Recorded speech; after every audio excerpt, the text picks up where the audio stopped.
एक चालाक महिला ने अपने अमीर पति को मारकर उसकी अरबों की संपत्ति हड़पने की योजना बनाई। उसने अपने पति को उफनती नदी में कूदने के लिए उकसाया। जब उसे लगा कि उसका पति ऊपर नहीं आ रहा तो उसे लगा कि उसकी योजना सफल हो गई, लेकिन उसे नहीं पता था कि उसका पति हाल ही में तैरना सीख गया था। थोड़ी देर बाद वो पानी की सतह पर आ गया। ये देखकर महिला ने अपनी नाराजगी छिपाई, लेकिन उसने हार नहीं मानी। अपने पति को खत्म करने के लिए उसने उसे चट्टान से कूदने के लिए प्रेरित किया, ये कहकर कि ये उसके प्रति उसके प्यार को दर्शाता है। अपनी पत्नी को खुश करने के लिए पति बिना हिचकिचाहट के चट्टान पर खड़ा हो गया, ये नहीं जानते हुए कि वो उसकी चाल में फंस गया है। सांस करने के बाद अमीर पति ने हवा में एक सुंदर 360 डिग्री का चक्कर लगाया और पानी में गिर गया। पत्नी ने खुशी खुशी अपने फोन से ये सब रिकॉर्ड कर लिया। वीडियो के साथ कोई नहीं सोचेगा कि वो हत्यारी है। जब पति पानी की सतह पर नहीं आया तो महिला को यकीन हो गया कि उसकी योजना काम कर गई।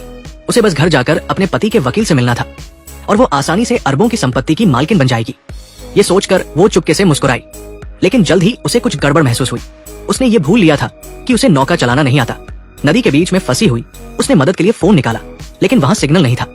महिला पूरी तरह निराश हो गई। उसने इतना कुछ सोचा, लेकिन ये नहीं सोचा कि उसे नौका चलाना नहीं आता। फिर भी जिंदा रहने के लिए उसने कुछ करने का फैसला किया। अपने पति की यादों के आधार पर उसने नौका चलाने की कोशिश की, लेकिन गलती से लंगर उठा लिया। फिर उसने जॉयस्टिक हिलाया, जिससे नौका अनियंत्रित होकर घूमने लगी। डर के मारे वो नौका से कूदकर किनारे तैरने की सोचने लगी, लेकिन उसे याद आया कि उसे तैरना नहीं आता। जब नौका चट्टान की ओर बढ़ने लगी तो वो घबराकर केबिन में छिप गई और नौका चट्टान से नीचे गिर गई। अब सबके फोन की बैटरी कितनी है कमेंट में बताएं। एक ही बैटरी प्रतिशत वाले दोस्त बन सकते हैं। काफी देर बाद वो किनारे पर बहकर पहुंची। जिंदा बचने की खुशी मनाने से पहले ही उसने फोन निकाला, लेकिन जंगल में सिग्नल नहीं था। अब वहां से निकलने के लिए उसे खुद कुछ करना था। अपने बैग से सामान निकालकर उसने देखा कि केवल एक लाल कपड़ा उसे गर्म रख सकता है। फिर वो पैदल उस निर्जन द्वीप से निकलने की कोशिश करने लगी। थोड़ी दूर चलते ही उसे एक भालू पानी पीते दिखा। डरकर वो भागी, लेकिन भालू ने उसका पीछा किया। घबराहट में उसने अपनी हाई हील फेंकी, जिसकी गंध ने भालू का ध्यान भटकाया। इस तरह वो बच गई। 2 महीने तक द्वीप पर फंसी रही। फिर उसे दूर से धुआं दिखा। उसे लगा कि वहां कोई घर है और वो तेजी से वहां पहुंची, लेकिन वहां केवल प्राकृतिक आग जल रही थी। उसकी टांग एक पेड़ की डाल में फंस गई और वो उसे हिला भी नहीं पाई। तभी एक छोटी लोमड़ी ने उसे खुद को बचाने का तरीका दिखाया। उसने मिट्टी खोदकर खुद को बाहर निकाला और एक जलता हुआ टुकड़ा उठाकर आग जलाई। उसे लगा कि अब वो गर्म रात बिता सकेगी, लेकिन जल्द ही बारिश शुरू हो गई। तेज हवा और बारिश में वो पूरी तरह भीग गई और हताश हो गई। एक अमीर पति की पत्नी के रूप में उसने कभी ऐसी तकलीफ नहीं देखी थी। रात भर रोने के बाद सोते हुए उसे इंजन की आवाज सुनाई दी। वो उठी और देखा कि एक छोटी नाव पास से गुजर रही थी। उसने जोर जोर से चिल्लाया, लेकिन जब कोई जवाब नहीं मिला तो उसने अपनी लाल शर्ट उतारकर हवा में लहराई। फिर भी नाव दूर चली गई, पर उसने हार नहीं मानी। आखिरकार गुजरते मछुआरों ने उसे देख लिया।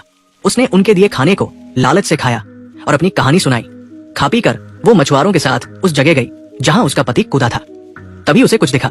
सबने देखा तो पता चला कि उसका पति अभी जिंदा था। उसे लगा कि मछुआरे उसे बचाएंगे, लेकिन वे मछुआरे नहीं बल्कि अपराधी थे। उनके सरगना के इशारे पर उसे पकड़ लिया गया और उसके पति को मार डाला।